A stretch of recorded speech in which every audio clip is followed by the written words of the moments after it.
What's going on, everybody? It's your boy, the Uncrowned Otaku. We're here to talk about Cardfight Vanguard Divinez.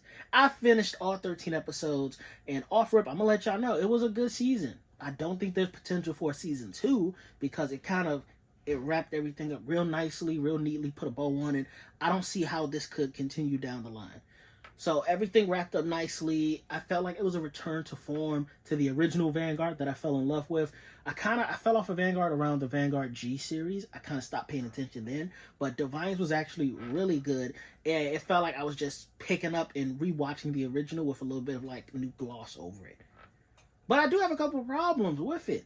Akina's main motivation in participating. By the way, spoilers ahead. Clearly, I trust you. I have enough sense to read the title. We're talking about the season finale. We're reviewing it. You should have seen everything by now. Just in case, spoilers ahead, bro. Akina's whole motivation for being in the Fated Clash was to wish his sister back to health, because back when they were kids, he did something, caused her to have an accident, and her body's been compromised ever since. Now, here's where I start to have a problem. His sister in the future, because in the original timeline, he loses to Suo, which was his like emo friend. He was trying to make him a friend, but he loses to him, and that guy wishes for nothing. And the card interprets that as we're going to turn the space around us into nothingness. Hikari, which was Akina's little sister, she's searching for her brother, gets drafted into the next Fated Clash, where she learns what happened to her brother. Her card is the Fated One of Time. She wins her tournament, and she earns a wish. She wishes to go back in time. Now, she knows Akina was going to wish for her to be healthy again, because she knows her brother blamed himself for her body being the way it is. So here's where my main problem comes in. She wishes herself back in time to before the Fated Clash starts for Akina, and tries to stop him from participating because she knows he'll lose, and then everybody there will perish or turn to nothing, and she'll never see him again. She doesn't convince him to not participate. As a matter of fact, she thinks she could beat him in a Vanguard fight. She loses, and he still ends up fighting Suo. Now, with her introducing herself, fate's already changing because that didn't happen in the original timeline. She lends Akina her Fated One of Time card, which actually helps Akina in his battle against Suo and allows him to win. But my biggest problem here is, if you know Akina's participating just to make you healthy, why don't you use your one wish to go back in time to before you had an accident as a kid? Prevent that. That'll prevent Akina from getting into Vanguard, from ever participating into this Fated Clash. You don't have to worry about egos or personalities. You don't have to try to convince nobody of nothing. Stop yourself from having an accident as a kid. The whole series is done after that. Like, bro, she wasn't thinking. She wanted her brother back so bad, she really just stopped thinking. The path she took makes no sense when you think about it. Now, at the end, it's revealed that once her wish was a one-way ticket. She can't go back to her time. As a matter of fact, at the end, we see her just turn into nothing because two Hikaris can't exist. So Akina wins, wishes his sister back to health. She goes to school with Akina. It's a whole thing, and the older Hikari is just watching on top of a building and turns into nothing. Why go such a roundabout way when you could have just gone back to when y'all were kids? You could have literally just yanked yourself from a cliff, or whatever happened to you. You could have easily prevented that by moving yourself somewhere else, bro. You took such a roundabout way that I don't understand. You have a wish to go back in time to any moment, and you chose the wrong moment. But other than that, everything else was fire. Actually, no, the whole Suo thing kind of wasn't fire either. The whole season, he's just nothing. He has no motivation, no determination. He wants for nothing. Life is just life to him. Everything's great.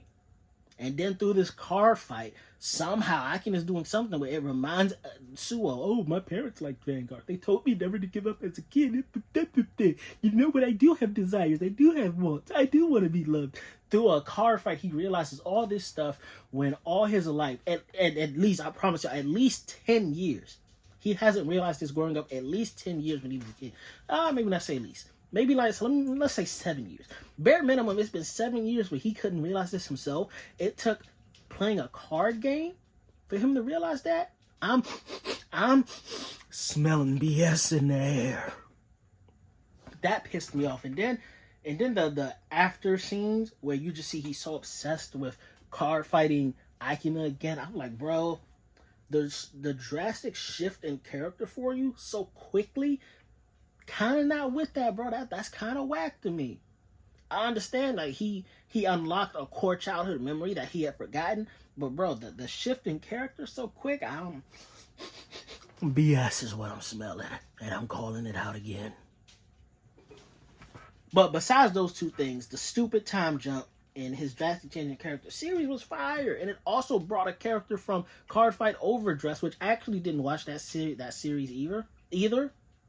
But the dude in the suit, I think his name was like Isekai or something like that. He's the Faded One of Taboo. He comes from Cardfight Overdress season 1. So this, I looked it up after I saw that because I was like, that suit looked familiar to me.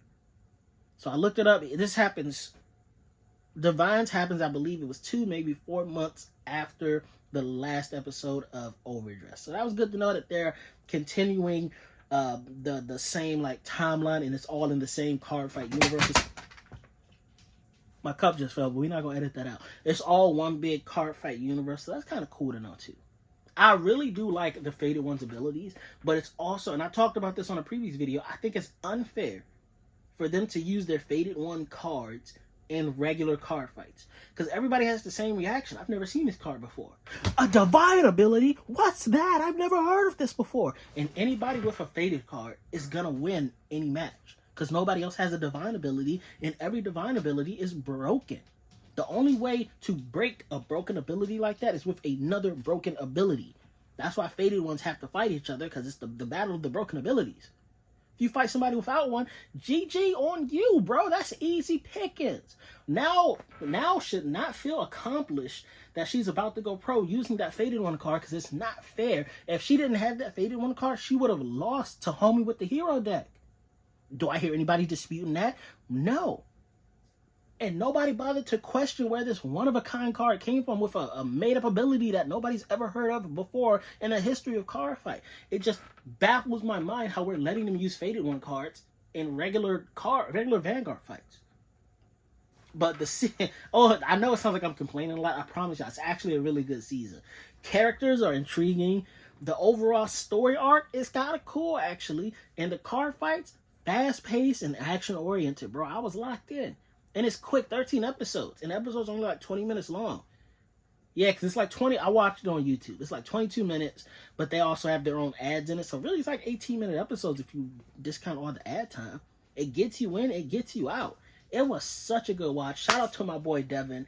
He was the one that told me to go watch it. Appreciate you for putting me on to the Divinez, because I fell off a Cardfight hard. But if Divinez has a season 2, I'll be in. I don't know how they could do a season 2. I don't know what other storyline they can continue. Like I said, they wrapped it up nicely, but I would be here for it if they do.